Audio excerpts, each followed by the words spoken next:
മാറാട് കലാപവുമായി ബന്ധപ്പെട്ട് നടത്തിയ പ്രസ്താവനയിൽ എ.കെ. ബാലന് ജമാഅത്തെ ഇസ്ലാമി വക്കീൽ നോട്ടീസ് അയച്ചു.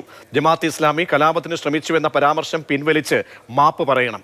1 കോടി രൂപ നഷ്ടപരിഹാരം വേണമെന്നാണ് ആവശ്യം.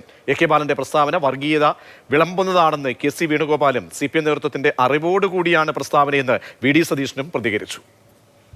ജമാഅത്തെ ഇസ്ലാമിയെ ടൂളാക്കി ഹൈന്ദവ വോട്ടിന്റെ കൺസോൾട്ടേഷൻ ഉറപ്പുവരുത്തി അതിന് പറ്റുന്ന രീതിയിൽ സാമുദായിക നേതാക്കന്മാരെ കയറൂരി വിട്ട് വിഷം ചീറ്റുന്ന പ്രഭാഷണങ്ങൾ നടത്തി കേരളത്തെ വർഗീയമായി വളരെ മോശമായ കാലാവസ്ഥയിലേക്ക് തള്ളിവിടുന്ന ഈ സമീപനം ഇടതുപക്ഷത്തോടുള്ള ഗുണകാംക്ഷ മാത്രമല്ല, കേരളത്തോടുള്ള ഗുണകാംക്ഷയോടുകൂടിയാണ് പറയുന്നത്.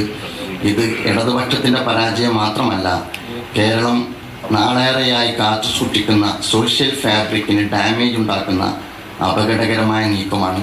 ജമാഅത്തെ ഇസ്ലാമിക്ക് നേരെ വളരെ നിരുത്തരവാദപരമായി എങ്ങനെയാണ് സ്റ്റേറ്റ്മെൻറ്റ് നടത്തുക?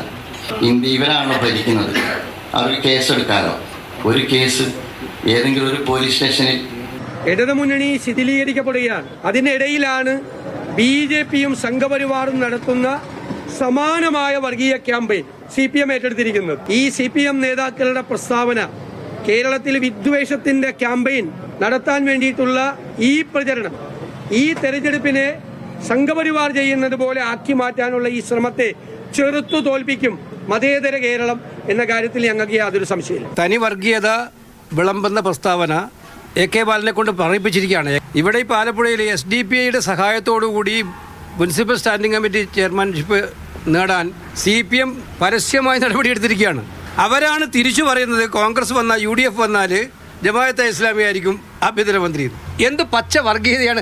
തെരഞ്ഞെടുപ്പിൽ തോറ്റു കഴിഞ്ഞാൽ ആ തോറ്റതിൻ്റെ യഥാർത്ഥ കാരണങ്ങൾ കണ്ടുപിടിച്ച് നടപടിയെടുക്കുന്നതിന് പകരം കുരുടൻ ആനയെ കണ്ട പോലെയാണ് CPMന്റെ നേതാക്കന്മാരുടെ സ്ഥിതി.